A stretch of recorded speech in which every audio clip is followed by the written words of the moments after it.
This is where it all starts. And to start this session, I'll tell you what I want to talk to you about. I want to talk to you about what's missing. Yeah, missing. What's missing from your life? You might say, wait a second, nothing's missing from my life, Tony. I'm on a roll. I'm here with you on the ultimate edge. I mean, my life is great. I'm just here because I like to improve a few things. Okay, I believe you. But if you're really honest, I bet there's something missing. And by the way, there's nothing to be embarrassed about that. We're so weird as a society. It's like we all want to be perfect. Something missing from my life? Nothing's missing. We try to cover it up even to ourselves. But I'll tell you how we know it. If you look around at most people's lives, there's this huge thing called stress. In fact, if you read interviews with people that do all these focus groups on politics, on business, on products, the number one emotion experienced by people in North America today, you know what it is? Anxiety. Not fear. Fear's not so bad. If you get fearful, your whole body kind of gears up and then something happens. Either you were fearful and you were right and you have to deal with the problem, or many times the situation gets resolved and you go, man, I was fearful and I didn't need to be, and the fear's gone. But anxiety is an emotion that most people carry with them every day. It's that feeling that never goes away. It never ends. It's a feeling that, man, if I don't run home and take care of all those emails and everything else, it's like it just gets piling up. It's more and more and more. It's the feeling that you never completely win, that you can't let go. Maybe that you can't even fully allow yourself to enjoy, much less just achieve and succeed. See, the goal of this first session of this hour of power is to get you not just to realize how extraordinary your life is and appreciate what you have, but also to decide on what you want and to make it happen by making the shifts inside yourself that are necessary. But to make that happen, you're going to have to recapture what's missing. Not only what you want and what you need, but if there's one thing missing from most people's life today because of the way we live and technology, it's time. I mean, think about it. Not just time, but time for yourself. Time to actually feel. Time to not just react to the constant stimulus. Time to sit down and dream or decide, this is how I want my life to be. This is what I'm committed to.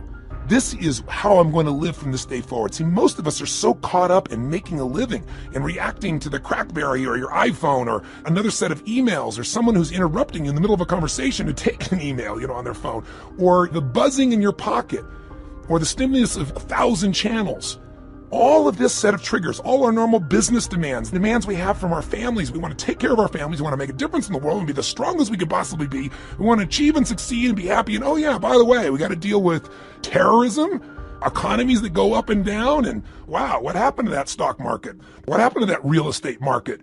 Or man, that subprime crisis. Ooh. Or, what's happening in my business? There's all the normal stresses of the environment. And then there's how we've begun to live. And I'm here to say to you that if you will give yourself one gift, if you give yourself the gift a little bit of time to think, to feel, to be, to condition your body and mind to work together, the whole game can change. But if you don't, you can succeed like crazy. You can make it all happen and you can still feel empty. Have you been there? Where you made everybody else feel good and you were a super dad or mom or business person and, it's all there, but you still got stress? And don't get me wrong, I'm not saying you're not going to have stress in your life, but I'm saying there needs to be some time for you. Do you agree with me on this? So if you do that, you can make this psychological shift that changes life, the mental shift, the emotional shift, and the physical shift. Because after all, what are we talking about here when we talk about an extraordinary life? Let's remind you, what creates an extraordinary life no matter what's happening in our life? It's this psychology. And by the way, are you experiencing extraordinary life? Are we living in a world of extraordinary life? Extraordinary resources, yes. But depending on where you live in the world, if you live in the Western world or, quote, the modern world, what you see mostly is stress. I actually live all over the world in 4 different countries. But my primary residence, where I'm from originally, is the U.S. And here in America, we're 5% of the world's population, but we consume 80% of the world's cocaine. I mean, that tells you something's missing. When you got to coke yourself up, drug yourself out, hype yourself up with more caffeine, distract yourself as much as you can with your iPod, your music, anything to just change your state, it's because there's some level of fulfillment that's missing. Don't get me wrong, all those things are wonderful, but they've got to be things that we don't rely on to be alive. Would you agree? Kids today are 10 times heavier than they've ever been. And when I say 10 times, I'm not exaggerating by much. We have more obese people in America and frankly in the Western world than any time in human history. We're not exactly starving for food. We're starving for wisdom. We're starving for fulfillment. We're starving for the emotions that we want. And so most of us turn to drugs. And it isn't always a medical drug or even an illicit drug, but rather it's the drug of food. It's the drug of distraction. It's the drug of alcohol or cigarettes or something to be able to just kind of cope with the stress that's in our life. But that doesn't mean we have a better life. It's just a break for a moment. And then we re-enter that same world. Part of my goal here with you in the Ultimate Edge, and even in the beginning of this session, is to set up a new game for you that you design, that you can win, and that you can condition into your system so that when things get crazy, bam, you can go there. And it doesn't require you to go to some external stimulus to feel that aliveness, or to feel fulfilled, or to feel at peace, or to feel your center. So my goal is to get you to develop a couple of simple habits, to make a few simple decisions, to take a couple of actions that'll begin to create a momentum for your life that will take you to the point where you will stand tall and say, I love my life. This is what I've always dreamed about. I am not willing to settle for less than I can be or share or create or give in my lifetime. And I want to take advantage of this incredible time to be alive, and I want to enjoy it to its fullest, and I want to make sure I contribute in a unique way. And 500 channels of television with nothing on but infomercials, and 8 million different forms of computers and music and email and instant messages and beepers and cell phones and remote access to the internet, none of that's going to transform your life.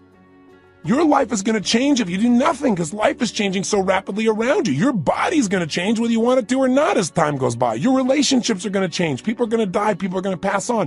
People are going to change their beliefs and values. Everything in your life is going to change. You don't have to work at change. Change is automatic. Progress is not. To get the edge, you have to decide that you're going to make progress in your life. You're going to have to decide that you're not going to be one of those people just drawn by the river, and you also can't get off the river and just sit on the side, because life keeps moving. You got to step in the river and you got to direct your course by knowing what you want for your life. Now, why don't most people do this?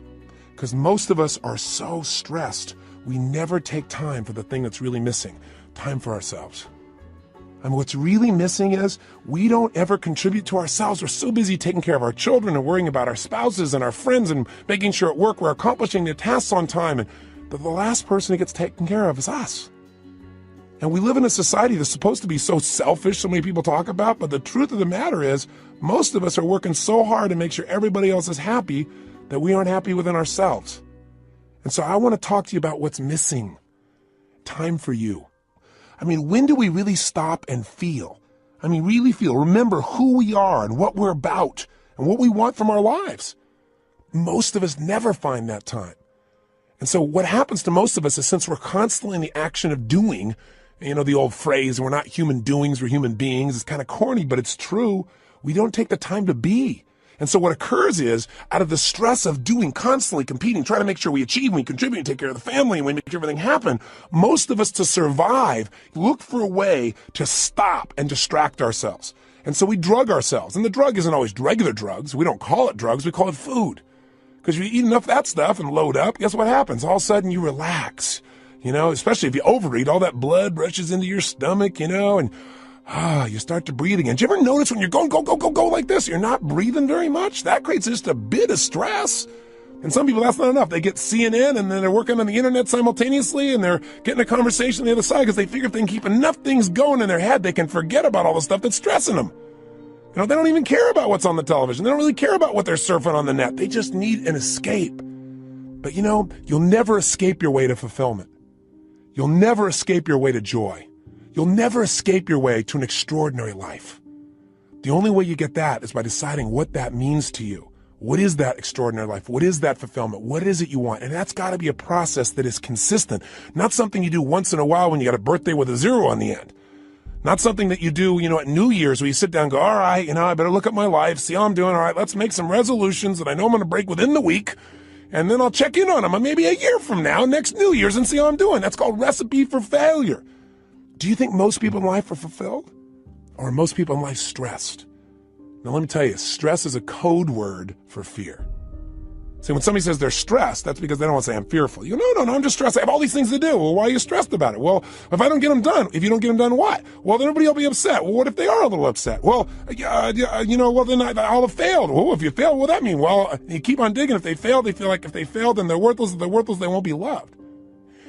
Stress comes from making things more important than they really are. And most people in life are spending all their time majoring in minor things. They're putting all their focus, all their energy, all their attention on responding to the reactions of the moment, rather than stopping in that timeless place of who you are and saying, gosh, what is it that I really want today? What do I want to create? Because I got to tell you something. Everything in the outside world, everything around you that you like or dislike, that's stressing you or that you're thrilled about, was first created on the inside. Everything that you're experiencing in your life, your relationship, the way your kids are, your job, your opportunities, it all started with decisions you made in your head. Decisions about what to focus on, decisions about what things were meaning, whether you should be upset about it, or whether you should learn from it, whether this is a challenge, an opportunity, or a crisis.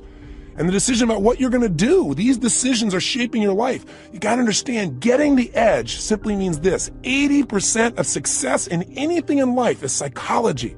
The ability to manage your mindset, your ability to find the opportunity in any situation. This isn't stupid positive thinking where you just sit around and, go to your garden and say, there's no weeds, there's no weeds, there's no weeds, there's no weeds. I don't believe in that kind of positive thinking. It's garbage. There's weeds there and you got to pull them out. But you got to have enough intelligence, enough psychology to say, I'm not going to see it worse than it is. Because, people say, I'm skeptical, I'm pessimistic. Oh, garbage, you're fearful. If you say you're skeptical or you're pessimistic, what you're really saying is, I'm afraid of being disappointed. I don't want to get my hopes up. I don't want to look naive. So I don't want to be hurt again.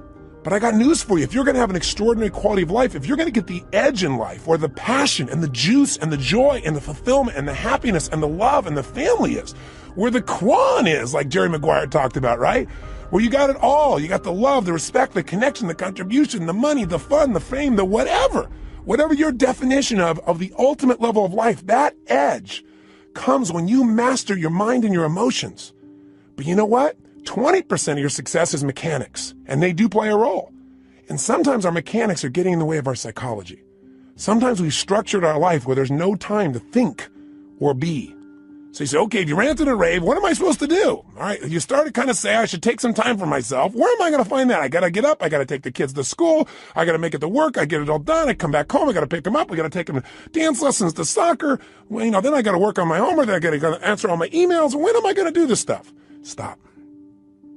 We all get what we have to have. That's it. The most basic principle getting the edge is for you to understand and for me to remember, for all of us to remember, we all get our musts, we don't get our shoulds. Everybody's got a list of shoulds. I should take time to work out. I should take time for myself. I should actually go on a diet. I should make more calls. I should just allow myself to listen to some music and meditate a little bit. I should do my taxes. But most people doing this stuff, they just what I call should all over themselves. You don't want to should all over yourself. Here's what's true. What you must do, what you believe is a must, happens. Right now, you're earning what you must earn and not a dime more. Not what you want to, don't get me wrong. And listen, I know I sound like I'm ranting. That's because I'm a nut. But by being a nut, I've achieved a lot. I've achieved a lot of things in my dreams and goals that have happened because what I am is I'm unreasonable in my expectations. So if I sound unreasonable, it's not to be disrespectful and it's not just a rant. It's because I know I've spent the last 30 years of my life now with more than 3 million people from every walk of life, from presidents of countries to presidents of companies to parents to children, best sports people in the world. I've had the chance to find the difference in people, and the difference is in their unreasonable psychology. That unreasonableness has gotten them to say, this is a must and I will settle for nothing less. And those individuals, whether it's a woman like Rosa Parks on a bus who says, no, I will not move to the back of the bus. That was completely unreasonable. She had no way to back it up, and she changed the world. Or a little lady, tiny woman with no background, no education, no money, who decides she's going to change the world, Mother Teresa.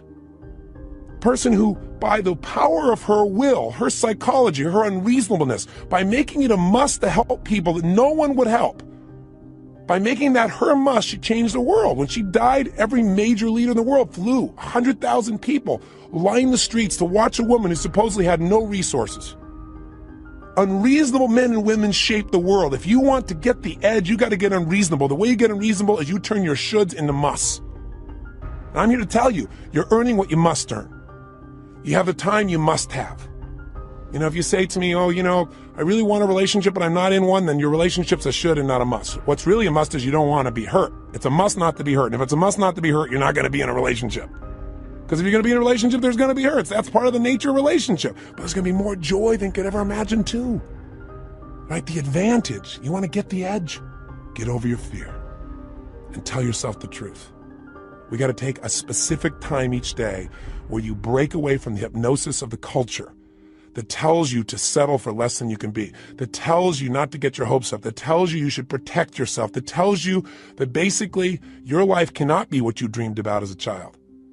And I'm here to tell you that as long as you buy into the culture, you'll be like the majority of the population who have no advantage and have to settle for a life that really is what I call no man's land, a life where they're not really happy, but they're not unhappy enough to do anything about it, a life where there is no passion and no real drive. Just that sinking feeling that your life does not have a real meaning or a real purpose, but you got to continue. That's a place no one wants to live, and that's unfortunately where the majority of people live. Do you agree with me on this or disagree? If you disagree, I'm respectful of that. But if you want more, and if you believe that that's possible, and you're the kind of person that won't settle, then this is the first session in you reclaiming your power. It's the first session in you putting your foot down and saying, I will not be denied. It's the first session in you saying, my body, my mind, my emotions, my relationships, my finances, my career, they're not going to be perfect, but they're going to be extraordinary. And it won't be overnight, but what will change overnight is my expectations of myself. Not my expectations I'll suddenly be perfect without any work. This is not a little cajoling session to say, I'm going to pump myself up. I'm going to be Stuart Smalley and say, I'm good enough, I'm strong enough, I'm kind enough, and by golly, people like me. No! Some people don't like you. Some people are going to fight to try and keep you from achieving. Some people are going to tell you you're wasting your time. And some people are going to try and trip you up are people that you love. And it's not because they don't love you or they're trying to hurt you. It's they don't want to be left behind. Or they don't want, your success to make them feel inferior, like you're achieving, or even if you're not succeeding, even if you're striving. And they're not, there's contrast in that. That's part of life. You don't have to think anything else is to be dumb, and you're not dumb, or you would have turned this tape off a long time ago. So give this thing to somebody I don't like. This guy's crazy. I am a little crazy, but you gotta be a little crazy. You gotta be a little different. You gotta be a little weird in your expectations of the rest of society, because if you agree with everybody else, you're in trouble. Somebody told me a long time ago, find out where the masses are going, go the opposite direction. Your chances are better. You don't want to be part of the hypnosis of a culture that settles. Not if you want the advantage in life, not if you want the edge. And again, the edge is living life on your terms. It doesn't mean the edge over something or someone else. It means living at the level of life where life is fully worth living, where that meaning is there. So how do we do this? What do we need to do today to start this process? Well, the first thing we've got to do is understand what creates that extraordinary life. And we've already identified it. An extraordinary life does not come from more money, because lots of people have lots of money and they're still miserable. They're unhappy. They're unhealthy. Their relationships are weak. And there are people who have no money whatsoever who are totally happy and fulfilled. It's not coming from having a great relationship. That doesn't give you extraordinary quality of life. How many people have an incredible person who loves them totally, but they don't feel loved? Or they feel loved by them, but they still feel like their life is meaningless or worthless because they haven't achieved enough. They haven't done enough. Their body's not strong enough. Their kids haven't accomplished enough. See, it's not going to come from money. It's not going to come from relationship. It's not going to come from your job. It's not going to come from getting a raise. It's not going to come from anything but you finally stopping and understanding that the quality of your life is in direct proportion to the quality of the emotions you're in on a daily basis. If you live in frustration, if you live in resentment, if you live in anger, if you live in rejection, if you live in self-pity, if you live in those emotional states, the quality of your life, no matter what happens, no matter how much money you get, no matter how many people think they love you, no matter how much you achieve, will be worthless. If you live in a space of gratitude, if you cultivate the emotion of passion, if you cultivate the emotion of excitement, of love, of compassion, of drive, of hunger, of ambition, of appreciation, of grace, of humility, in those states, it won't matter what happens in your job. It won't matter what challenges come, because they're going to come. It's only a matter of time. You'll have another one soon. We all got problems. Problems are a sign of life. And the way we deal with them determines the quality of our life. And the way we deal with them is, where do you spend your time emotionally? Where are you? That idea of an extraordinary life only comes from an extraordinary psychology, which is a mindset that allows you to find an empowering meaning in whatever life gives you. I mean, I meet people all the time that are so upset over the littlest things, and you meet somebody who's terminally ill, and you don't even know it. You don't even know it. You find out later on from somebody else. They're so happy. They're so excited. You talk to them and say, how do you do this? And they say, listen, to me, it's not how long I live. It's how I live. I'm here to live fully while I'm here, while I'm alive. I'm going to get upset about little stuff like that? I have a friend that was shot down in Vietnam, was locked up for 7 years. His name is Captain Jerry Coffey. And Captain Coffey and I have been friends for several decades now, but I'll tell you, the greatest thing he did that allowed him to make this one of the best experiences of his life, which is ridiculous as that sounds, he really experiences and believes, is because he developed a set of rituals while he was in that prison that allowed him to take control of his body, his mind, his emotions, and to this day, they live inside him. One of the most valuable things of this session, the reason we call it this hour of power, and the shortcut to it, by the way, is called 30 minutes to thrive, or at least 15 minutes to be fulfilled. Everybody's got 15 minutes, is a set of rituals of what you're going to do with your body, your vision or focus, your emotion, your language, that will gear you up to be able to handle anything. Where literally whatever happens, you'll be able to say the same thing about that aspect of your life as Jerry Coffey said about those 7 years. See, in any moment in time, you can be upset about anything. Because what's wrong is always available. I mean, if there's nothing wrong with you, if you got kids, there's something wrong there. I promise you, just look. Or there's something wrong with your spouse. There's something wrong with your boss. Or there's something wrong with the world. There's something wrong in Africa. There's something wrong somewhere. What's wrong is always available, and so is what's right. If you don't consciously decide what you're going to focus on every day and make it a priority, then weeds grow automatically. You don't have to plant weeds. They're automatic. You don't have to worry about gravity. Something's going to pull you down unless you use your will to stand up and move. You go, well, it's just natural to be down all the time. Well, then it's natural to lie on the ground, right? But how we have an extraordinary life is we resist the natural forces. I remember years ago when I met Norman Vincent Peale. He was amazing. He was 92 years old and he was doing a seminar. And I was 32 at the time. And I thought, gosh, only 60 more years of this. And so I said to him, I said, Norman, what are you doing still going out here doing seminars at 92 years old? And he was so cute. He turned to me and he said, Tony, there's still a few negative people out there. I started laughing. I said, you're the best. And I said, tell me, what's the most important thing you want people to understand when you're talking? He said that problems are a sign of life. He's the person I got that from. I said, what do you mean? He said, well, everybody's talking about how they don't want any problems. He said, but the only people without problems are people that live in cemeteries. And I said, I heard that somewhere. He said, well, yeah, I said that in 1936. I said, my God, he's been around a while. But the reason I tell the story about him is the idea of resistance. He said to me, when he first met Gene Tunney, who was the heavyweight boxing champion of the world back then, he said, I went up to Gene and I said, Gene, how do you get muscles like that? And Gene looked at me and said, do you really want to know or are you just asking? And Norman said, actually, I was just asking. But he said, I didn't say that to him. I said, yeah, I want to know. And he said, Gene looked at me. He got really intense, put this grimace on his face. He made his bicep really huge and showed me the size. And he said, you know how I get this? Every day I push against enormous amounts of resistance. And my pushing against that resistance sculpts these muscles. They expand by demand. I thought, wow, expand by demand. That's pretty cool. And Norman looked at me and he said, I thought about that for a long time. He said, you know what I realized? He said, I realized that God gives us problems because problems are the resistance that we have to push against to sculpt our character, to sculpt our souls. And he said, if we didn't have any problems, we don't have a life. And I thought, he's right. The only thing I want is a better quality of problem.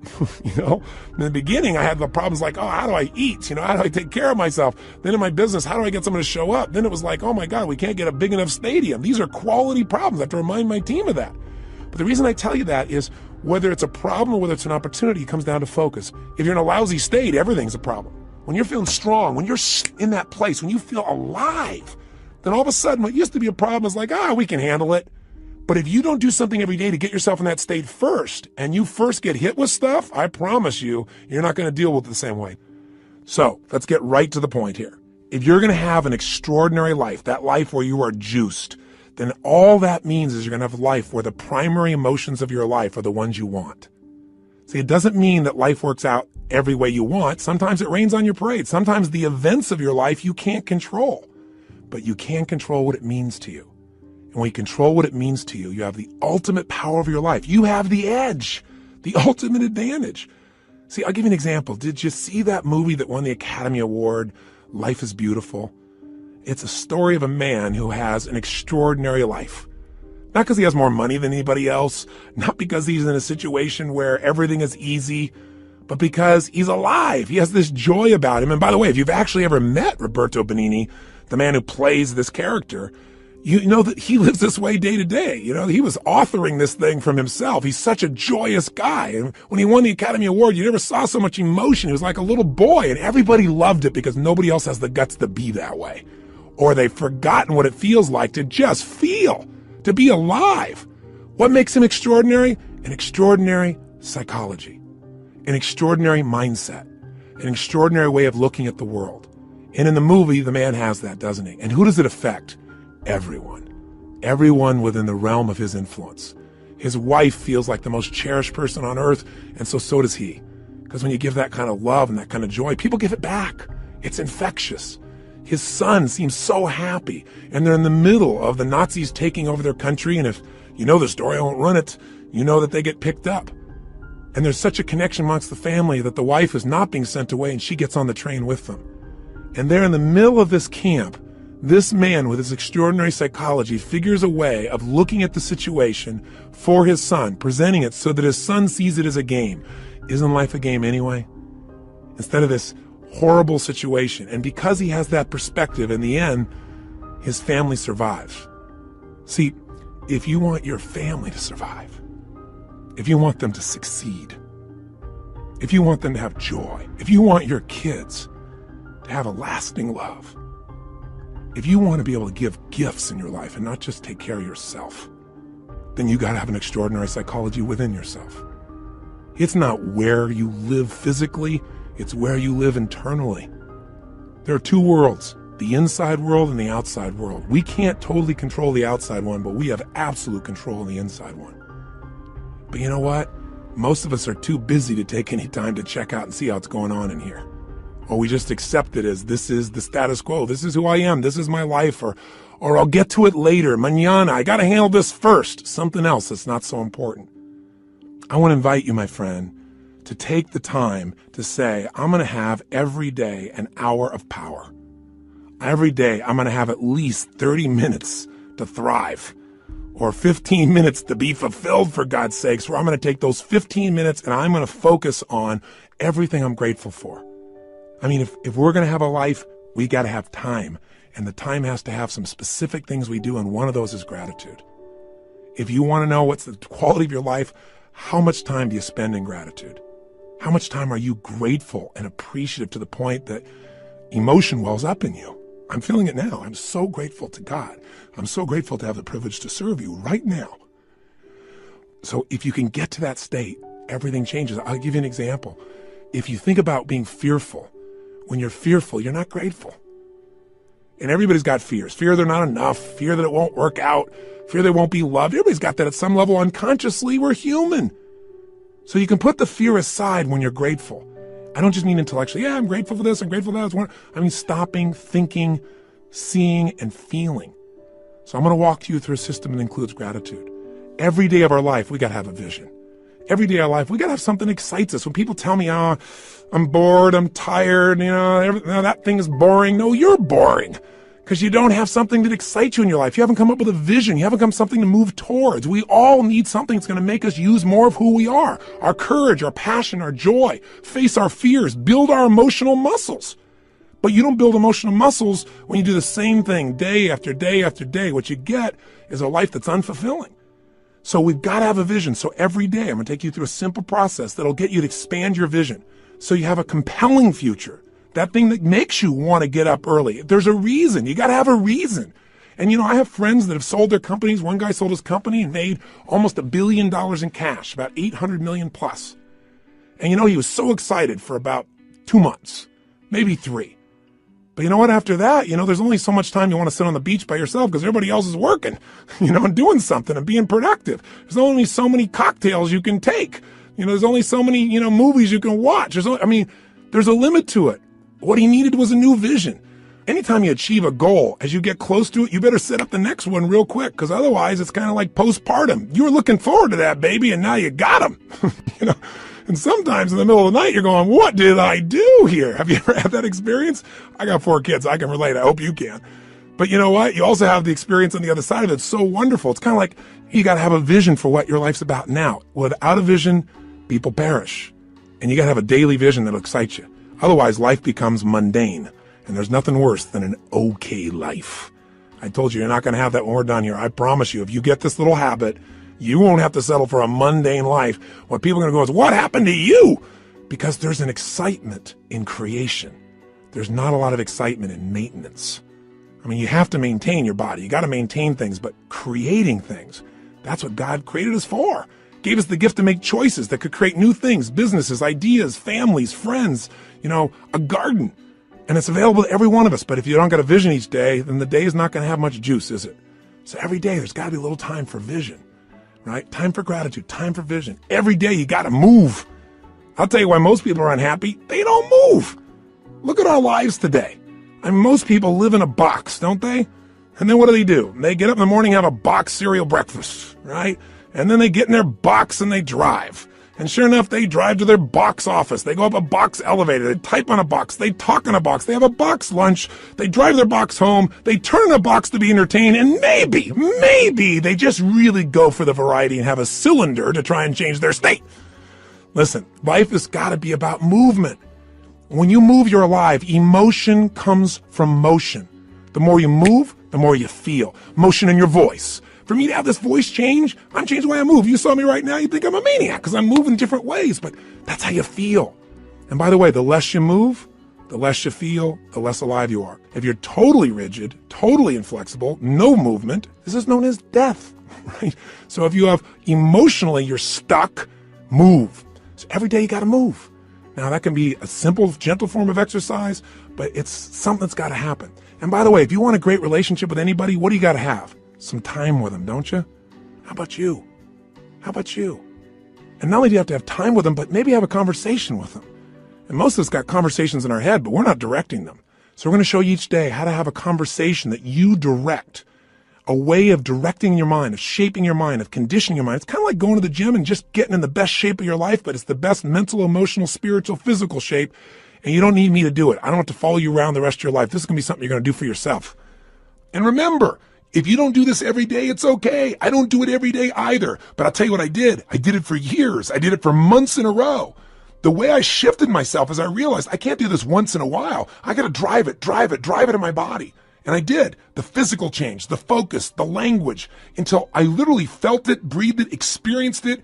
I mean, I literally drilled and programmed my mind that I would follow through, where I would expect the best, where I would take action without hesitancy. If you're not yet getting the result, come back to this process. If you miss a day, just do it the next day. But I will tell you this, if you do this for the next 30 days, 21 minimum, couple of weeks, absolute minimum, I'm talking at least 15, 20, 30 minutes, you're going to get momentum. You're going to get addicted to this. You're not going to be doing like it's a chore. You're going to look forward to this time with yourself. You're going to come out so vital and strong for your day, or at the end of the day to get ready for the next one. You're going to love it. And I will tell you, I've talked to people who've done this for years and then they stopped for a while and then something else showed up in their life and they know exactly where to go to get back on target. They come back to this hour of power. And you don't have to do the full hour. Just do 15 minutes to be fulfilled. Do 7, 8, or 9 minutes where you move your body. You get focused on what you're grateful about. You focus on what you really want. You do some incantations and you'll be rocking and rolling.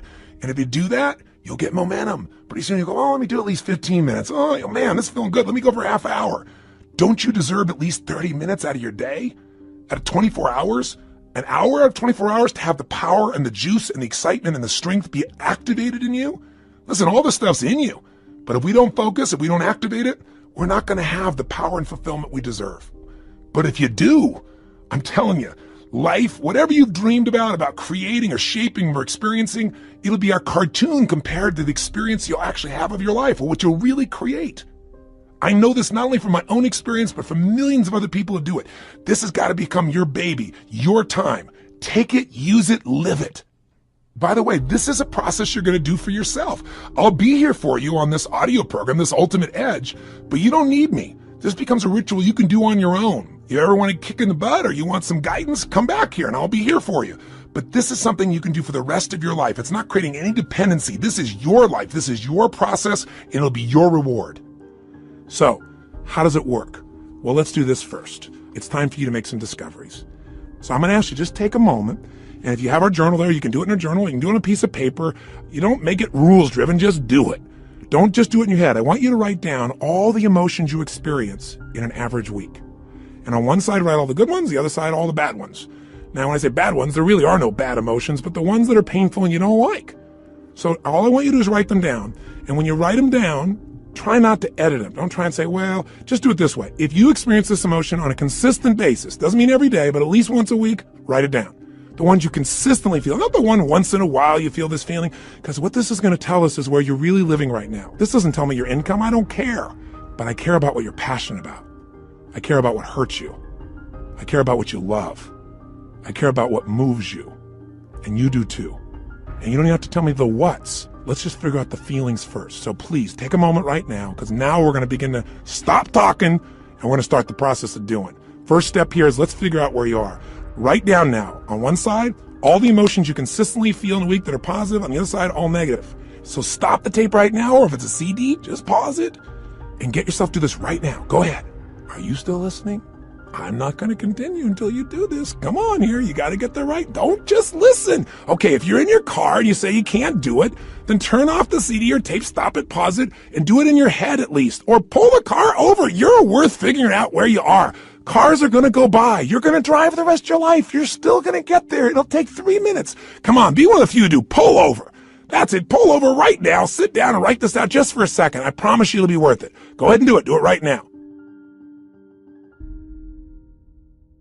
So now you have some emotions that you really want. How do you create them? And you have some emotions you don't want. How do you get rid of them?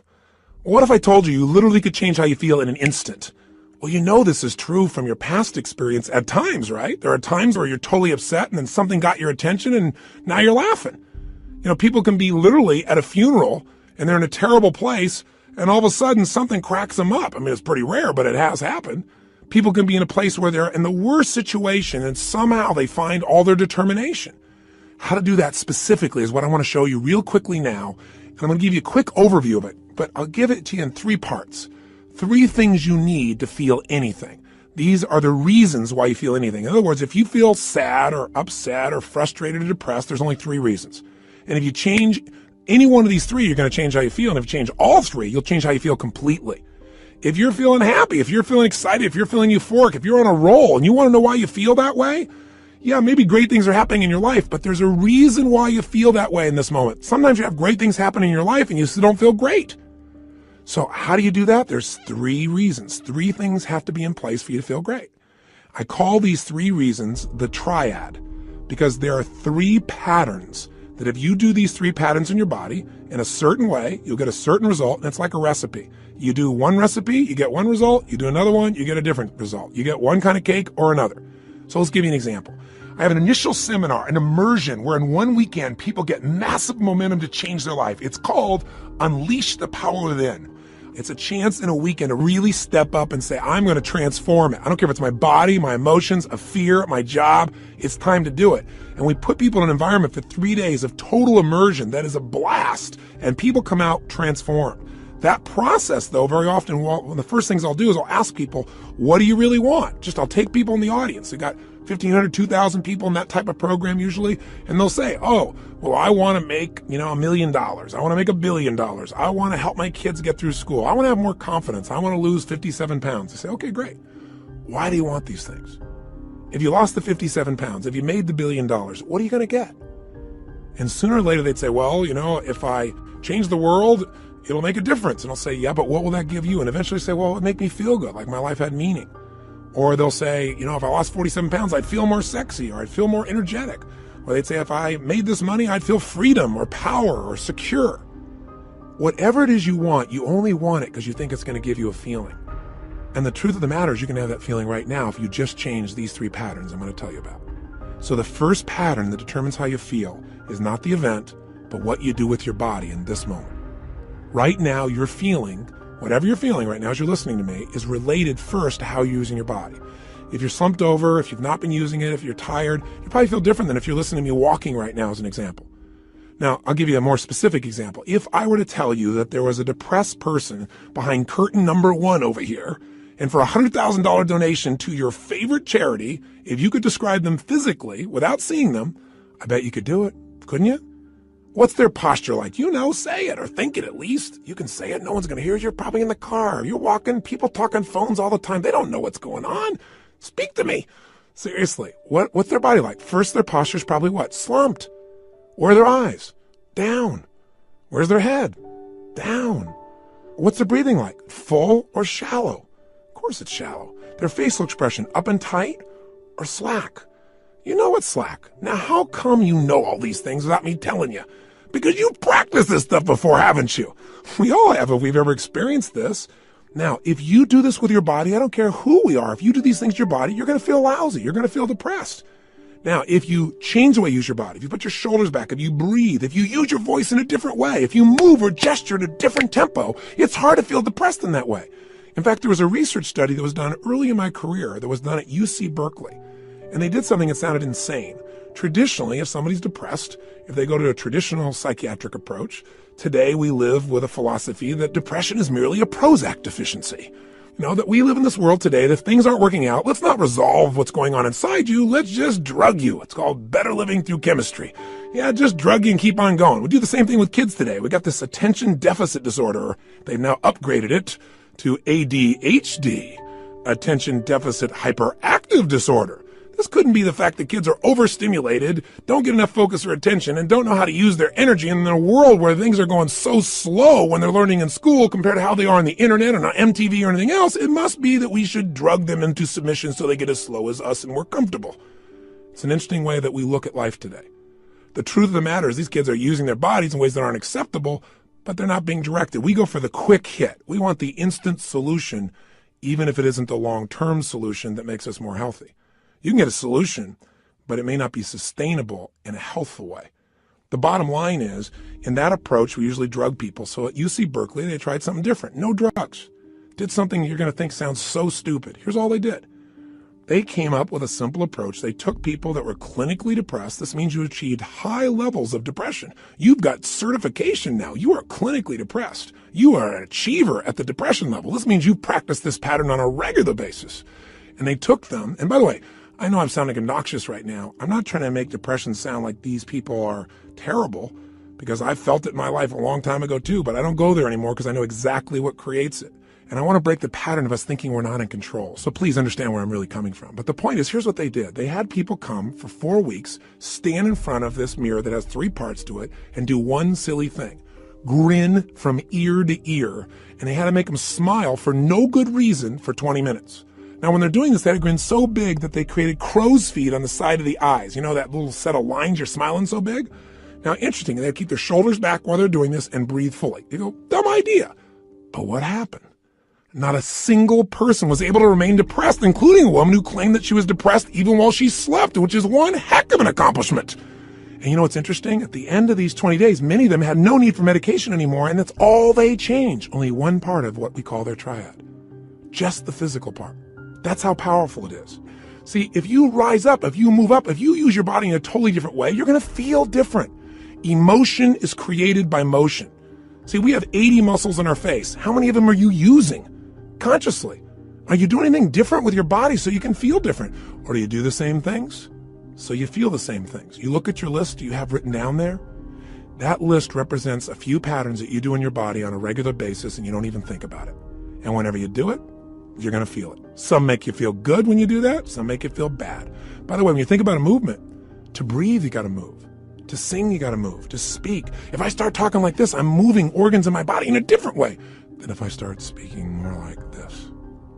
And I said, hi, I'm Tony Robbins, and I'm going to share with you now how to have an extraordinary life during the next 7,000 hours of this program. You got, turn this guy off quick. There's got to be some combination of energy there, and that energy comes because I'm not sitting in a chair here. I don't have a script in front of me. I'm looking at this microphone. I'm visualizing your face, and I'm trying to think what I can give you that I know will make a difference based on 25 years of experience. And I'm telling you, the number one thing is change the way you move. Change the way you use your body and you'll change the way you feel now, instantly. I don't care how bad you felt if you change it. Now, if you just change it for a second and you move your hands up for a moment, you make a little minor change, you'll get a minor change in feeling. But if you make a radical change, if you go, yes, I'm doing this now, I'm sick of this, I promise you're going to feel different if you go, I don't know what to do. I know this sounds so stupid, but it works. And you know what? The best study of life is what works, even if it's simple. It's nice to have things simple. Why do we have to make it so hard to feel good? Here's the second part of the triad. The second part is the pattern of focus and belief, and they relate to one another. See, whatever you focus on, you're going to feel whether it's true or not. Have you ever had an experience where somebody did something, or you thought somebody did something? Even better example. You heard, you thought, and you thought they did it to take advantage of you.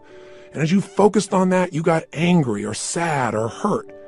And then later on, you found out you were dead wrong, that either they never did it, it wasn't true, or that wasn't their intent, and you felt bad about it, or you felt embarrassed.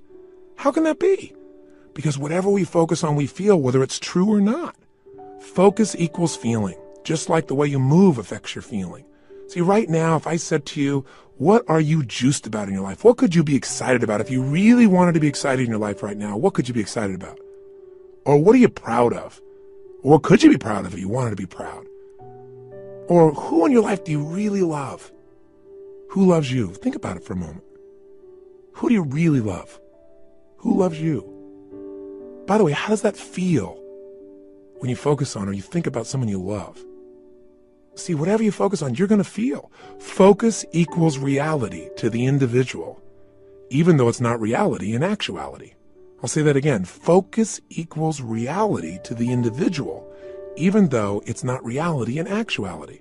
That's a complicated way of saying whatever you focus on, you're going to feel, whether it's true or not, because your brain doesn't know the difference between something you vividly imagine, that's called focus on, or something you actually experience. It's very powerful. If you use this to your advantage, it means something very simple. How fast can you change how you feel? As fast as you change your focus. As fast as you change the way you move. See, right now, if you're focused on something that's really upsetting or something you're worried about or something you're fearful about, you're going to feel those feelings. If you focus on something you're really grateful for, you're going to feel a totally different set of feelings. See, you are in control and you can change your feelings in an instant. The problem is we don't believe we can change that fast. And the second problem is we have patterns of doing this, don't we? We tend to, on a regular basis, focus on what overwhelms us, or focus on what we're upset with in our spouse, or focus on why we failed in the past. And if you keep focusing on things where you didn't succeed, guess what? You're going to feel like a failure. And when you feel like a failure, you're not going to take action to make things better. You can't build on the past that doesn't work. But you can also focus on what you want, on what you want to create. You can focus on the solution. Hey, when you got a problem, everybody's got problems. But 95% of your time has got to be spent on the solution. 5% of the problem. Most of us spend all the time describing the problem more and more and more and more detail, and we wonder why we feel overwhelmed. Focus is the secret key to changing, and you can do it in an instant. One way to change your focus is to change the third thing, your language patterns. See, all day long we're thinking. What's thinking? All day long you're asking and answering questions with yourself. Should I do this? What does this mean? Why is this? Where is this going on? That's what initiates thinking, is a question. You know what the problem is? We have patterns of questions we ask that don't serve us. Some of us ask questions like, how come this always happens to me? Well, it doesn't always happen to you. But if you ask a lousy question like that on a regular basis, your brain goes, because you're an idiot. How come I can never lose weight? Well, you can lose weight, but ask a lousy question, ask and you shall what? You receive. How come I can never lose weight? Your brain says, because you're a pig. Come up with a better question, for God's sake. See, questions direct us. Questions are a form of language. And if you want to change your life, one of the things I have people discover is what questions you're asking. And also, what phrases do you say a lot? Because phrases hypnotize us. We have certain words by themselves that'll change the way you feel. If somebody says to you, hey, listen, I think you're mistaken about that. You might have one feeling. They go, you're wrong. You feel something very different just by the language. If somebody says you're lying, you have a whole different feeling, don't you? One word can change the way you feel when someone else speaks it to you. The words you select powerfully affect you. And I don't mean just being positive and doing the Stuart Smalley thing where you got positive self-talk, right? And you say, I'm good enough, I'm strong enough, and by golly, people like me. No! I mean noticing the habit of the words and the emotions they create. And then third part of language is the phrases that you say with such emotional intensity that you start to believe them. We call those incantations. An incantation is like, if you remember studying mythology, a sorcerer would tell a prince over and over again a phrase over and over again with such intensity that he'd be hypnotized and he'd think that he was a frog. And so, of course, he was a frog. That's what he experienced. We experience whatever we focus on. We feel whatever we picture. We feel whatever we say to ourselves. We feel whatever we do with our bodies. Those are the three patterns. If you change those three patterns, any one of the three, you're going to change how you feel. If you change all three, you're going to radically change how you feel. If you change the pattern of how you use your body, if you change the pattern of what you focus on daily, which, by the way, I'm going to show you a technique for doing today that could change your life. Very simple. If you change the pattern of what you say to yourself with the emotional intensity you say it, you're going to change the pattern of how you feel. Now that means you could pick any feeling you want and say, if I want to feel that way, what do I do with my body? When I'm in that state, how do I move? How do I speak? What do I do? Let me try it. When I'm feeling that good, what do I focus on? What do I really focus on? And by the way, what does it mean to me when I focus on it? Because you can focus on something and one person looks at it and says, because that happened, that's why I can never be close to another man or woman in my life. That's why I can never trust again. And somebody else had the same experience. And they go, because that happened, you know what? I've learned so much about myself. And because that happened, I appreciate the person I'm with now so much. You can't have a foreground without a background, right? That's the secret to life. We have absolute choice. We have absolute control about how we feel, and whatever feelings we put in our lives on a regular basis will determine the quality of our lives. So you can have frustration, anger, upset, overwhelm, insecurity. You can be fearful. You can live in a state of guilt, worry, whatever, or you can live in a place called passion, joy, thankfulness, gratefulness, connection, love, wonder. And if you create those emotions on a regular basis, are you going to have a different life? You bet you are. Okay, so how do we take these three understandings and make it so we don't have to think about it, but we actually, on a regular basis, condition ourselves to have the great emotions we want and get rid of the emotions you don't want? Well, first step is awareness. See, next time you start to feel like, I'm so frustrated, I'm so angry about this, notice what you're doing with your cheeks. What are you doing with your mouth? What happened to your breathing just now to do that? What's happening to your eyebrows? Are you tightening your fingers in your hands? Because we all have very specific things we do to get into our version of anger or frustration or tired or overwhelmed. Does that make sense? Just notice what's happening in your body. Say, okay, I'm not breathing. That's a clue. Let me start with a little change there. My mouth is so tight, I can't even talk. That might be a clue why you're a little uptight. So loosen your jaw.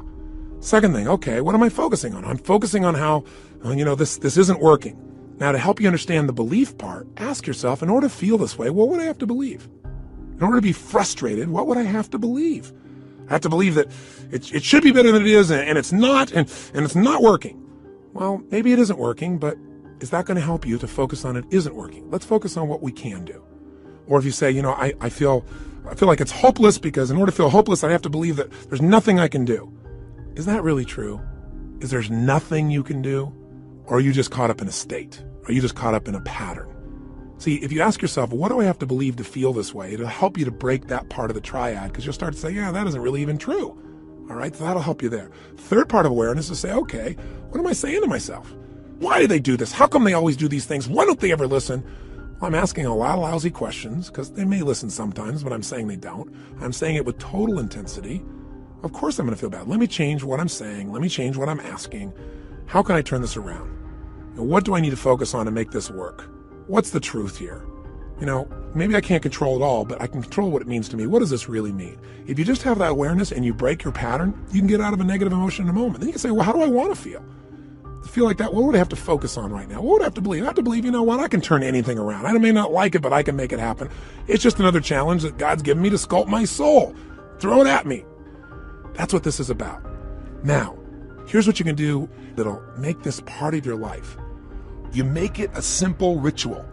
When you use the word ritual, some people think of something religious or something, hocus pocus. Rituals, a simple word for rituals would be habits. But I think rituals is better because every person has rituals, whether they know it or not. In fact, your rituals equal your results. If you look at your life and let's say your body is not where it wants to be, I promise you, whether you know it or not, you got rituals. What do? You start your day the same way each day. I'm sure you start your day by first going on a wrong walk or exercise approach. You eat really consciously. That's why you're overweight, right? Wrong. You may be starting off at Starbucks, and then you're going for that muffin, and then you're rushing off and not really taking care of yourself, and so your body never gets the right start. And What do you end up doing when you get to the office? You have a set of rituals. Whenever people are failing, they have rituals that cause them to fail to achieve what they want. Listen, if you come home and the first thing you do when you go home is you go straight into turning on your email, and flip it on, or you flip on the news in the background, and you do all these different things. If the first thing you don't do, people have rituals in their relationships. What's yours? What's the first thing you do consistently each day when you go home? I know every day's different, but there's some overall patterns, aren't there? I mean, people who have a great relationship have a very different ritual than people that don't. There may be people that love each other, but there's no passion because what's the first thing they do? Their ritual is come home, hey honey, a little kiss on the cheek, and then boom, go straight and turn on the email. Or boom, go and turn on the news or something in the background. Or say, I gotta go take a break right now. They don't connect. They don't have some ritualistic way to connect that produces energy and excitement or playfulness or fun. You meet a couple that are really in love, they have fun things. The first thing I do, and I'm not saying we're the ideal, but this is the weird thing we do. I come home, the first thing happens, the door closed, I go, Lucy, because I remember as a kid watching Lucy and Arnaz, and sure enough, I love Lucy. My wife is a crazy mofo. My wife is a crazy nut, right? That's why we're made for each other. And it creates a different tone, a different energy. And then oftentimes we do different things, but all of a sudden I'll say, where are you? And she'll hide. Or she'll come running at me, we haven't seen each other for years, playfully, we hug and twirl. We do this stuff all the time. I'm making this up. People go to my personal assistant very often, and the most common question she tells Sage and I is, I've seen them in the seminars, I've seen this environment. They're not like that really all the time, are they? That's how bad our society's become, because most people's rituals do not produce playfulness. They don't produce passion. They don't produce sensuality or teasing or flirting. It happens with somebody at work, but maybe not with the person you're in love with at home. See, rituals shape your life. So what this is about is discovering a set of rituals that'll make you stronger for every area of your life. But I want this also to become kind of a trigger for you to say, okay, if I'm not thrilled with a certain part of my life, what's my ritual in that area of my life? What are my financial rituals? Is it avoidance? Do I really get focused on it? Do I pay attention to it? Because if it's not working, you got the wrong ritual. Find someone who's succeeding and find out what they do differently and do that, and your life will change. That's the essence that we're starting with. So we're going to give you a simple, fundamental ritual we call the hour of power, or 30 minutes to thrive, because everybody's got 30 minutes, or at least 15 minutes to be fulfilled. So what does it look like? Here's what it is simply. At the end of the session, there's another CD you can actually take with you on a walk. You can go and make this process happen, and I'll guide you through it in case you forget how this works, but it's pretty simple. It has 3 parts. Here's what you're going to do. The first step is that you want to make sure that the moment you wake up in the morning, there's no hesitancy to get up. So you start to train your body, which is training your mind. Remember, your body and mind are linked. Whatever you do with your body, it's going to affect your mind. You want to train your body to jump out of bed immediately with energy, without hesitancy, and to start moving. Because remember, emotion comes from motion. We've got to move. Now, ideally, you would exercise in the morning. There's a lot of reasons to do that because of all the times. And by the way, I'm a night person, so I understand if you go morning, I ain't jumping out of bed in the morning. I turn on around midnight or 1 in the morning, and sometimes I don't go to bed to 4 or 5. So what I'm talking about, you can adapt, but just hear me out. The ideal time to work out is in the morning, because if you exercise in the morning, you turn on your metabolism and you have it for the whole day. If you don't exercise, you get no metabolism and you just keep gaining fat, and your body loses its strength and you lose muscle every single year, especially as you age. But if you can train yourself to do that in the morning as the first thing, even if you have to get up earlier or go to bed slightly earlier or just take 1 hour less sleep or 30 minutes less sleep or 15 minutes less sleep, if you can do that in the morning, you turn on the metabolism, but you also turn on your emotions. Movement and breath are the first phase. So what you're going to do, have your shoes beside your bed. And if you've got somebody to do this with, it's even better. If you got your lover and the first thing you do is get up in the morning and you can spend time walking with them, that's great. But you get up and you physically move. You go for a walk. Anywhere. You get outside. You get out of the house. You move immediately. Now, walking doesn't sound very dynamic and you may want to run, but you walk first to start warming up your body, warming up your metabolism. And as you're walking, there's a pattern of breathing that when you do it, it will stimulate your body to cleanse itself, and it'll start to move everything you need. And the ratio of breath is you're inhaling 4 breaths in a row, so it's, and then you're exhaling 4 in a row. As you're doing this, you're actually going to be tapping fingers. You'll be doing this same pattern again and again.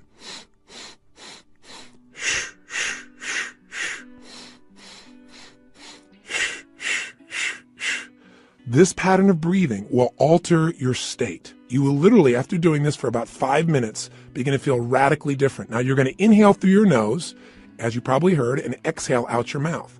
And this is something called breath walking.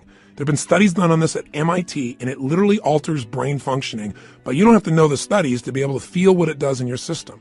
So all you're going to do is for the first 5 minutes, enjoy yourself. Get up. You don't have to worry about, oh, I got to run right now. My back's sore. You just get up and you start to walk. You walk for about 5 minutes with this breathing pattern. Step 2, you get grateful and you begin to visualize. So in phase 2, what you're going to do now is you're going to cultivate the emotion of gratitude. What you're going to do very simply is, remember I said fear disappears when you're grateful. The minute you're grateful, you're rich. When you have everything in your life to be grateful for and you don't feel that emotion, you got nothing. You're poor. So this has to be a daily emotion. It's like the antidote to all the stress, the antidote to all the frustration. But you got to cultivate it, because if you go into a state of depression on a regular basis, pretty soon your body goes there automatically because it's conditioned, it's trained. It's like what we call anchoring it. By going into that physiology, by breathing, and by visualizing. So what you're going to do is you're going to focus on and ask yourself, what are all the things in my life I'm grateful for while you walk? So you're outdoors, you're moving, so your pattern of physiology makes you feel good. Now, as you're moving, you think about everything you're grateful for. And I usually start with a circle. I start with myself right here and my wife, Sage, and I think about all the things I'm grateful to God for in my life, my health. I start to think immediately, okay, my family members, and I think about them and I send love to them. I make this spiral of thought going out. And then I think about my close friends and my close business associates, and then all the people I get to serve through my work in the world. And I just expand it. You think of moments you're grateful for. You know, a moment that I had with my son where he shared something with me that just made me cry. It was so beautiful. You know, there are moments in your life. So what are we doing? We're moving and breathing. That's changing your physiology. We're being grateful. That's a focus. And so now you change your focus. And now what you focus on is everything that you really want in your life, but you focus on it from the state as if it's already been achieved. I honestly start just giving thanks for it as if it's done. I am so grateful that that business deal has come together the way it has. So what I do is I begin to see it as if it's already done. Because remember, your brain can't tell the difference between something you vividly imagine and something you actually experience. So I see it. I feel it. I think about it. I feel the emotion as if it's already achieved. The more you can program your body and your mind and your emotions that something's achieved, your brain can do things you're unaware of. And if you focus on what you want continuously, you'll move towards it. Whatever you focus on, you move towards. Most people are focused on what they're afraid of.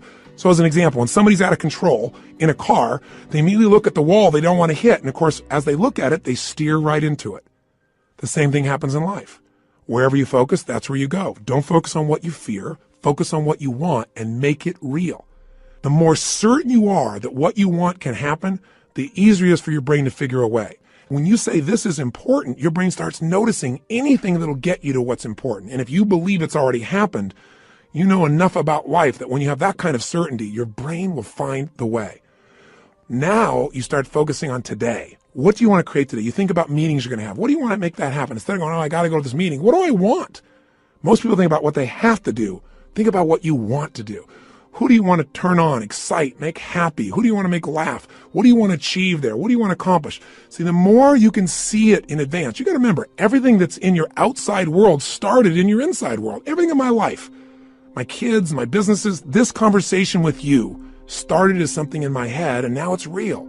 The same is true for you. You got to create in your head first the way you want it if you want it to show up in your life the way you want it. Most people create in their head what they don't want, and so of course they keep manifesting what they don't want. So even for this day now, focus on what do you want to create out of this day. Think about what's coming up. How do you want it to go? How do you want to feel? How could you respond? And just get yourself juiced about the day. So now what you need to do is incantations. So if you're walking, as you're walking, you can be doing this. You can even be doing it with the same breath you started with, where you can be going, I love my life. I love my life. I love my life. You go, that sounds so positive, thinky tone. But you know what? If you do it over and over again, you're going to be vibrating. I've done incantations my entire life. It's how I've conditioned myself. 25 years ago, when I first started speaking, I was 17 years old. I'd made some changes in my life really quickly, and I started sharing it. And I didn't have speaking skills, but I had a state. You know when you're in state and things just flow? It's just like having a conversation. You don't have to think about it. It comes out of you.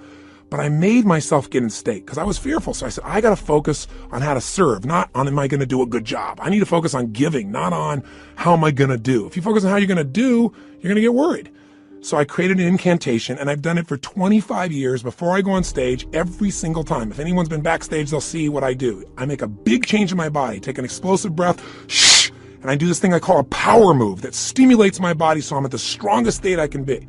Second thing I do is I do my incantation. And what I do is I say this. I say, I now command my subconscious mind to direct me in helping as many people as possible today to better their lives by giving me the strength, the emotion, the persuasion, the humor, the brevity, whatever it takes to show these people and get these people to change their life now. And I do it again and again and again. Now I can do it once today, and I'm there. Because I used to do this literally for 45 minutes driving someplace. I'm driving my old Volkswagen Bug, and I'm supposed to do this speech to share with people how they can do these things. Or I'm supposed to meet this person one-on-one. And I would literally chant this out loud. Now, why do you do it out loud? Because if you go in your head, that doesn't affect you. Speaking engages your physiology. And when you speak with certainty and intensity, it conditions you. So the bottom line is you do this while you walk. So if you're conscious about this, you can do it under your breath, like I said. You can do it in a breathing pattern. You can do something simplistic, like, every day and every way I'm getting stronger and stronger. As you're jogging, as you're walking, every day and every way I'm getting stronger and stronger. Some old phrase from an old book from years ago. Anything will work as long as you say it with intensity. Every day and every way I'm feeling happier and happier. Every day. And you say it again and again. And what you'll actually get is a rhythm. I'll tell you what incantations do in case this sounds stupid to you. Maybe it'll help. Have you ever made the fatal mistake of going to Disneyland and getting on a ride called It's a Small World After All? If you have, you know the power of incantations, because what's stuck in your head for the next 3 weeks? That song in 37 languages, right? Or if you hear a song and you get it in your head and you can't get it out, and it goes on and on and on. Well, this is a way to get the right idea in your head and condition it, but not just the idea, the feeling. So now what you need to do is exercise, ideally 20 minutes, no less than 15, 30 even better. And if you can do 45 minutes, that's wonderful. And that's how you get to the hour. And so at the end of this hour of power, you want to celebrate. You want to say, my God, I got myself to do this thing that set me up for victory. Now, you won't have to work at celebrating, I promise you. You'll feel so good, you'll be vibrating, especially if you did the incantations. Now, this process, you might say, well, I'm not going to run 5 times a week. And you don't have to. You can just go on a walk. And you can do this process, this hour of power of focus, and you can spend 10 minutes on gratitude, 10 minutes on visualizing, 10 minutes on what you want to have happen today, and do it in 30 minutes. This is your freedom. But I can tell you, if you'll give yourself an hour, where 15 or 20 of those minutes are based on these 3 things: massive changes in your physiology that make you feel great, massive changes in your focus that make you focus specifically on gratitude and specifically on what you want to have happen and feeling like it's already been achieved, and then massive changes where you push your body to be stronger and you make some incantations, you say some phrases over and over, at least 5 or 10 minutes of it, you will have conditioned your mind, your body, your emotions, and your spirit will soar. And now you will deal with problems radically differently. There won't be problems, there'll be challenges for you. And more importantly, you'll be excited to connect with people. You'll be excited about your projects. You will affect people around you in a different way because you will have an extraordinary psychology. Now, by the way, these fundamental rituals, they really come down once again to doing something to change your body, something to change your focus, something to change your language. And where did I come up with this? Well, the biggest changes of my entire life have always been engaging those 3 forces. I mean, I've called it the triad then, or the hour of power, but these are the things that changed me. When I was in my very early stage of my life, and my mother and father got in this major conflict, and my mom got really upset, so she kicked my father out, and you get a sense of who was the power in the relationship by that description, don't you? But the bottom line is she thought I was on his side, so I went out next, and it was Christmas Eve, and I had to figure out how to survive. And so one of the things I did was I stayed at some friends' houses. I dealt with, I lived a pretty intense and crazy life at that stage. I was 17 years old, and I was working as a janitor. And I worked in a place called San Marino, California, and I was living in a city called Azusa.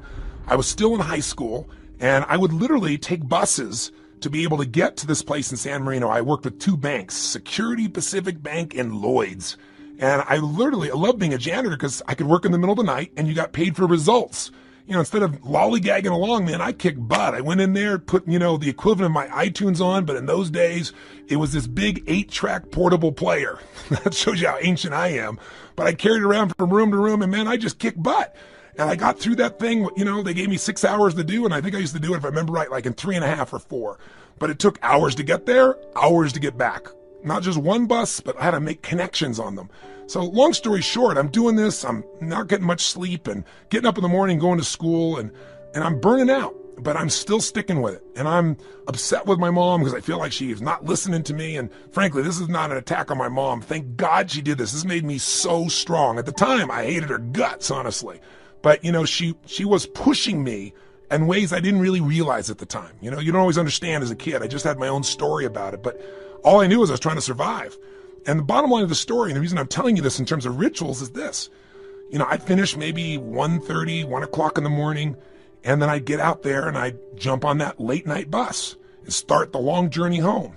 Well, interestingly enough, on this night, I get out there and I'm waiting for the bus, and I'm going, I know I didn't miss it. And I kept my eye out on it because, I couldn't afford to miss the bus. It's the only bus till morning, or, I don't know when, hours and hours later. I never discovered that, but I knew I had to be on that bus. And nothing came. An hour went by and nothing came. An hour and a half went by. Now I don't know the real time. I can't remember honestly, but somewhere around 2:30, 3 in the morning, and I'm freaking out. And so sure enough, guess what? Somebody comes by and goes, "Hey kid, what are you doing?" And I said, "What are you talking about?" This man, he said, "The buses aren't coming," because I was sitting on the bench. He said, "There's a bus strike." So what do you do? I didn't have any friends with cars.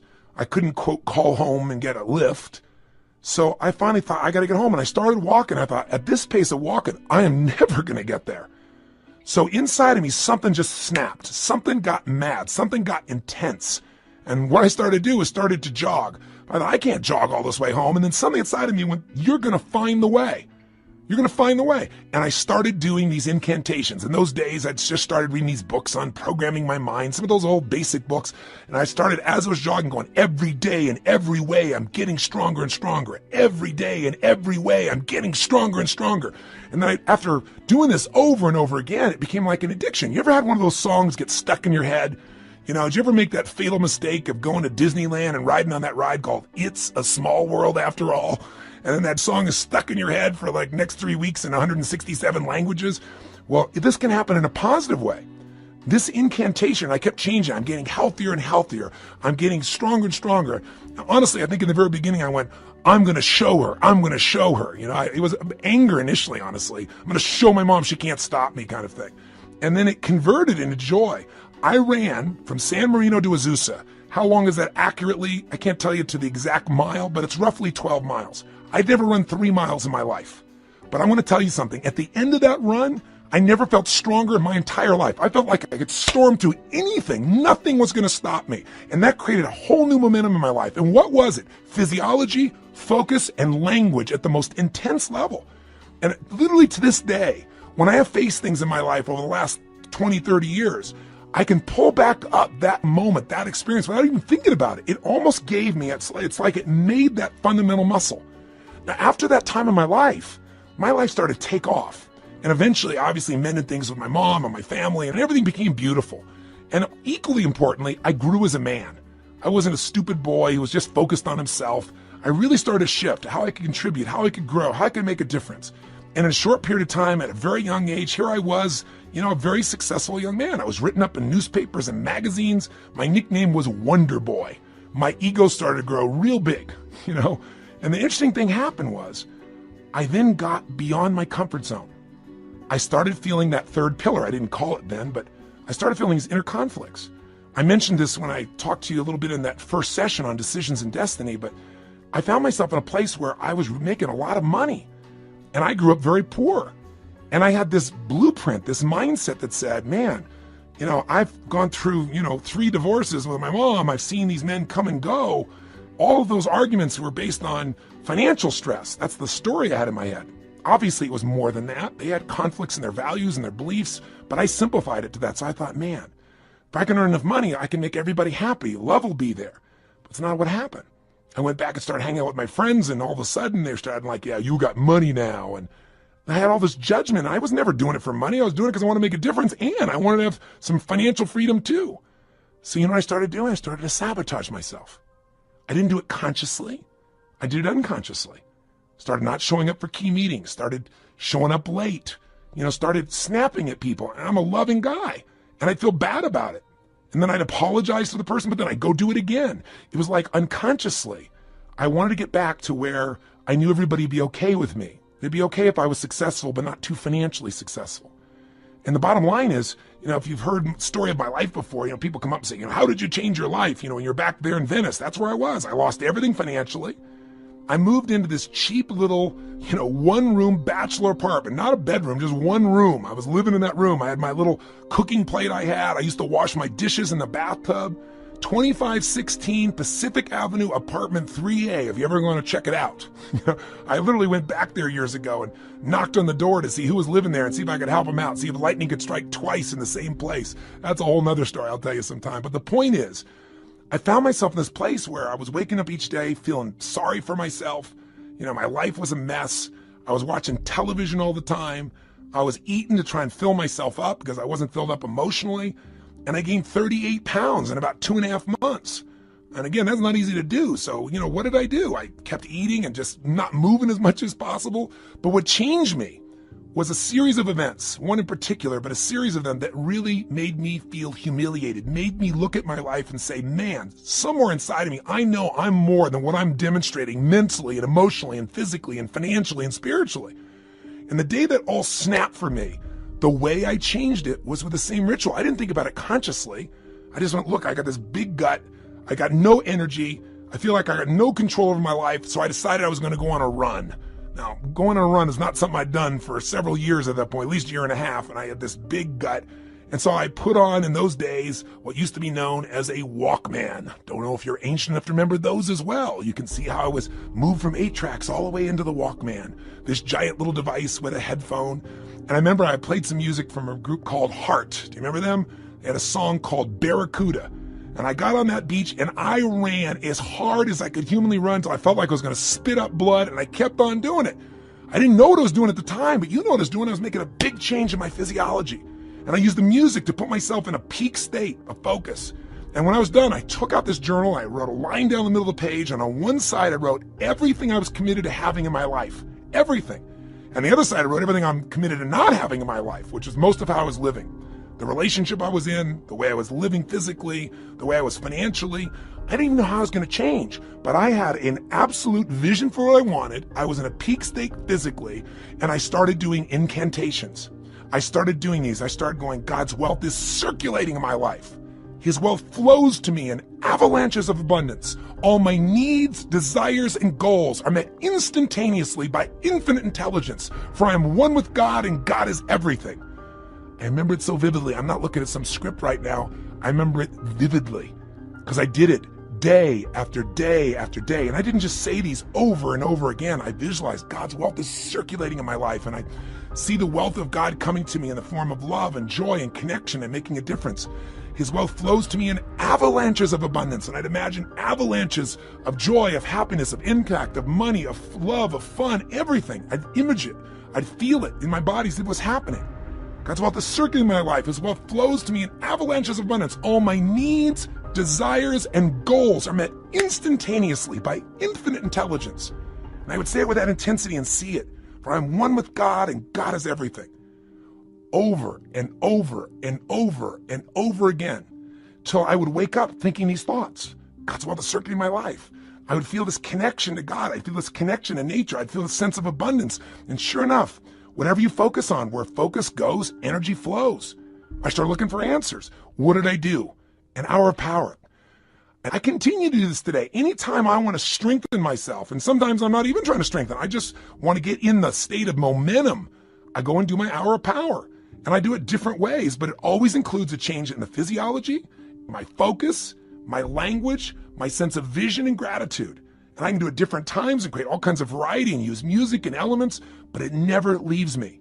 And by the way, I promised to tell you exactly what Pat Riley did. I said, how did Pat, when he lost the second game of the NBA championship, 2 in a row, and he's looking at his players and he sees that they don't believe they can turn this around, and all the media is saying, Only 2 teams in history have ever been able to come back from 0-2 and win the championship. And you don't have a historic team here. It's not like you have the greatest players in the world on your team. He's hearing all this. How do you find a way to find that internal certainty that could get him to not only believe, but do what's necessary to maximize his ability as a coach? How do you find enough certainty that he could transfer that to his team? He did his own version of Hour of Power, does it to this day. Pat's way of doing it is he gets a little walk going, and then he does these yoga-like postures that cause him to make this radical change in the way that he's sitting, moving, breathing, and focusing. And then he starts to get visions. He starts to meditate, and he gets a vision for what he's really after, not what he's afraid of, what he wants. He asks quality questions that give him quality answers. And then, of course, he has his incantations for himself and for his team. They have a theme that they repeat again and again and again until it literally gets in their nervous system. One of Pat's most fundamental belief systems that he uses as an incantation with his teams as long as he was a coach was simply this: we are the best conditioned, strongest, toughest, most disliked team in the league. Because he wanted to be so strong that they could face anything. And all these guys get that in their body day after day after day. But it was in one of these sessions that he got the insight to say, we are winning. He got the vision. We're going to win 12 days from today. And then his second hour of power, he got the insight. Okay, I'm going to get these guys to have certainty because I'm going to tell them they're only bringing 1 suit. We're not booking in any other hotel rooms, only 1 night. There isn't going to be a 7th game. We're winning on the 6th game, and we're even going to book the venue for victory here in Miami that night when we get home. I mean, I'm going to box us in. He got that out of an hour of power. And then the sharing of the experience of Martin Luther King's writings that came on his 3rd day of hour of power during this process. You want insights? If you want an extraordinary body, it takes a ritual, doesn't it? A ritual of diet or a ritual of exercise. If you want an extraordinary emotion and spirit, it takes rituals. One of those that you might want to add to this hour of power is prayer. If you believe in prayer, this is it. This is a form of it. Maybe the greatest prayer is not asking for things, but saying, thank you. Thank you, Lord. Getting in that place on a daily basis for no less than 15 minutes to fulfillment, and ideally the hour of power, will change your life more than anything else. And if you did it for 6 months, your life will never be the same. Because all the research shows that if you even exercise for 6 months, you'll exercise for the rest of your life because it becomes physically addictive to you. If you get away from it, you'll feel pulled to do it. All you got to do right now is give it a week or 10 days. Do this with me for 10 days, and I promise you, you're going to get some momentum. And by the way, if you want to guarantee success, do it for 30. This process works. All you got to do is give yourself the gift of a little bit of time each day. Are you going to do it? Are you going to follow through? You bet you are. And I'll be with you each step of the way. Now, I know this audio session is much longer than any other than a workshop, because I really wanted to hopefully engage you. My goal was to do everything I could to get you to give yourself what you deserve and to tell you the 3 things that you got to take control of and to remind you of the fundamentals that your life is nothing but your emotions. If you get the right emotions, you'll work out. If you're determined, you'll work out. You can change a state that fast, but you got to get the habit. Are you sold? I hope so, because the sale is for you. It's not for me. It's for you to create what you want long term. If you will do this, and you'll even do it 4 days a week, if you'll just get a habit that you'll commit to and not break, your pride will soar. Because when you just discipline yourself a tiny bit, and by the way, this doesn't feel like discipline, it feels like joy when you do it. But if you discipline yourself just a little bit, you get a positive habit you've consciously created, it spills over into all the areas of your life. So thank you for listening. And what I want you to do is, tomorrow I want you to go do this first thing in the morning. I want you to start out your day by doing this hour of power, or this 30 minutes to thrive, or these 15 minutes of fulfillment. Just do it. And by the way, if this sounds complex and I've overloaded you because it's been a long session, don't worry. I'll walk you through it fresh as we do it, but make sure you get started. The hardest part is the first step. The hardest part to get is momentum. So my friend, I plead with you. Give yourself this gift each day. I mean, this is really one of the most important decisions of your life. And I hope my crazy, outrageous approach pushed you in the right direction and didn't push you away. I hope somehow I found my way into your heart or your intellect or whatever part of you we've got to reach to push the button that launches your life to the next level, to the level it deserves to be. So this is the beginning of a brand new journey. And I'm really grateful that you've allowed me to be your coach in this first part of the process. I think we can make immense progress. So let's start taking real action. Let's not just talk a good game, you and I. Let's do it.